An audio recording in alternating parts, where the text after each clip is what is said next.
Hello everyone, this is Marco at Accelerate Games, and I am back with another episode of Shadow Drills. And today I'm going to actually talk about the different classes within EA Sports UFC 2. And when you're creating a fighter, maybe you've had a chance to play around with it a little bit, maybe you haven't, but I wanted to kind of go in depth. And the main area where you actually change the attributes or the skill set of your fighter when you first create it is under Skills and Attribute. Now, if you look at the top left, you see it says my current distribution of skills under Boxer. However, there is multiple classes you could choose from when you first start.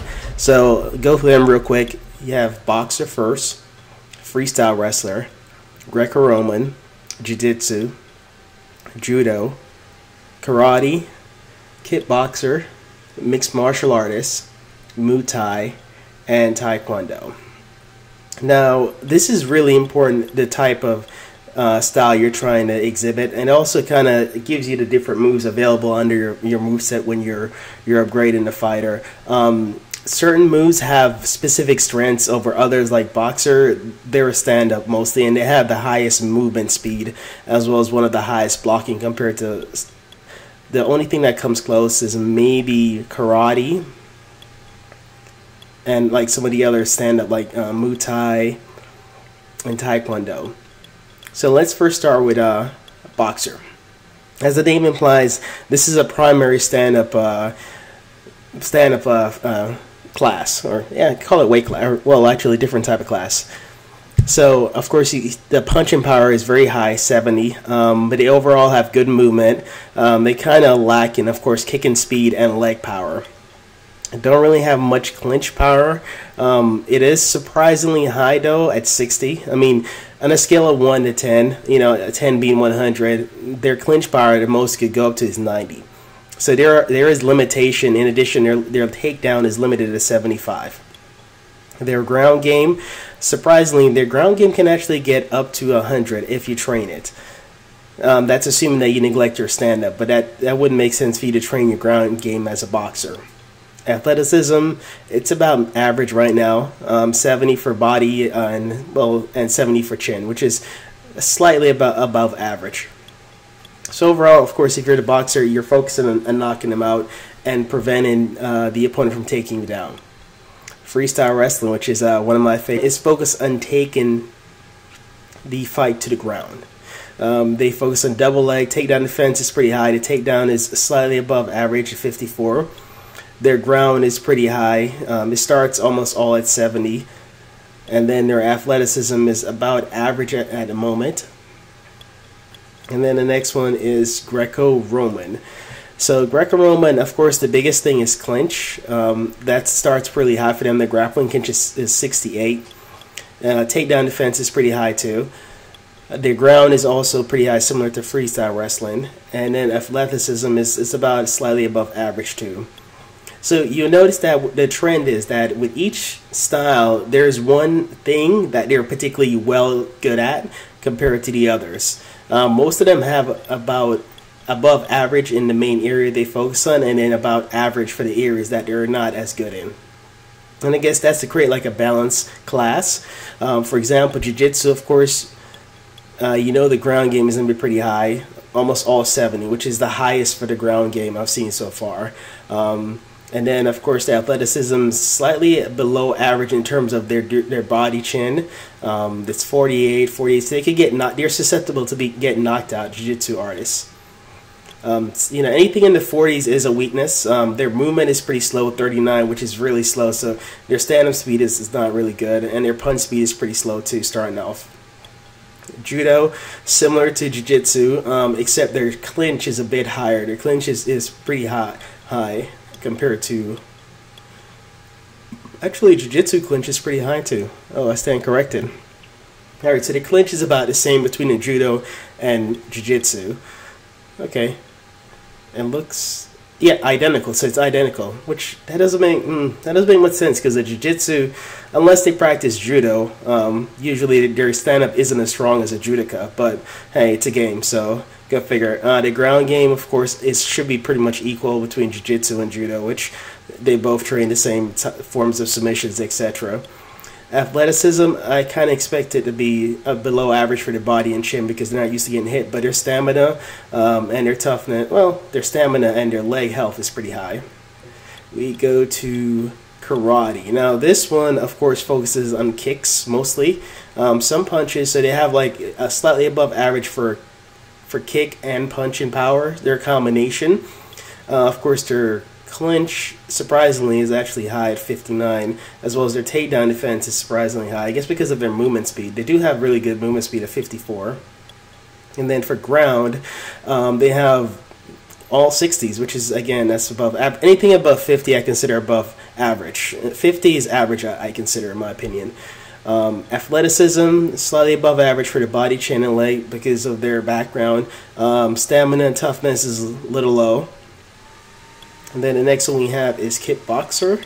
So start from stand-up, of course. They have some decent stand-up, average movement, average blocking, average kick speed, punch speed. But their left-hand power and the left-hand, I mean, not left-hand, but their power for their kicks and punches are above average at 63.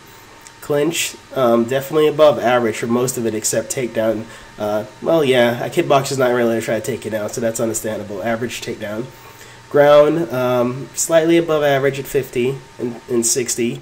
And athleticism is actually, it's above average for body, chin, and leg health. And chin health also. So actually, they actually got some good athleticism for kickboxer. So, and then we go to the next one, mixed martial artists. Now, he should probably have average or slightly above average in almost everything because the mixed martial artists, they're known for training a little bit of everything. So they're kind of like a jack of all trade. So I'm expecting probably all average or slightly above average for thing. And with the exception of movement speed, everything for stand-up is about average. Clinch, slightly above average for everything except for takedown. Above average for ground, which I expect that, all 60s, which is pretty good actually. And athleticism is about average. Only thing is toughness is lacking. So, interesting. So only two real below average, which is movement and toughness. And so the last two is Muay Thai, which is 50 for a lot of things actually. So about, I say average for stand-up, slightly above average in terms of their power of their hands and their kicks. Clinch. Very good clinch, actually. Got 71, which is above average. 60s in a few. Takedown is about 50, so average takedown. Ground is about average with some 60s and getting off your back and the ground defense, so it's about average overall. And athleticism is roughly about average, with exception being body, chin, and leg health, which that's pretty good, actually. And so if you skip through the different thing, you see there's an overall rating. Overall, right now, if you look at the right-hand side, you see the number. There's only a few of them that actually ranks as 66 overall. And like this one right here, Kickboxer, is 66 overall. I think that's the only one. Oh, wait, Muay Thai, 66 overall. Okay. And then we go to the last one, which is Taekwondo. So let's start with a stand-up. So we have roughly about average, with the exception, of course, I expect Taekwondo to have some really powerful kicks, and I think 68 is the highest I've seen so far. Let me scroll through and see. So for those who love doing different types of kicks, then you definitely want to go with Taekwondo. They have the most powerful leg kicks, and power in their kicks, I should say. And that's all they do, Taekwondo's kicks. So clinch power, grappling. Average. I mean, as expected, Taekwondo, they don't really do a lot of grappling and ground. Wow, surprisingly, their ground defense is pretty high. Their choke defense is high, and their choke submission is really high for a Taekwondo. Okay, maybe I need to brush on my Taekwondo. Okay, so they're actually above average on the ground, which is kind of surprising, actually. And the thing is, if you don't get a chance to look at these stats, it could really help you craft the type of fighter you want to use. Also, when you import your fighter into Ultimate Team mode from career mode, it actually transports the fighter's background. So if you create a fighter that is a Taekwondo or boxer, etc., when you transfer them into Ultimate Fighter, they automatically get allocated to boxer stats within Ultimate Team Fight. So keep that in mind where you're transferring fighters between the mode. And this is where you go to change your background, in case you're creating a lot of fighters and you're wondering why all your fighters' backgrounds say boxer. So this is where you have to go to change it.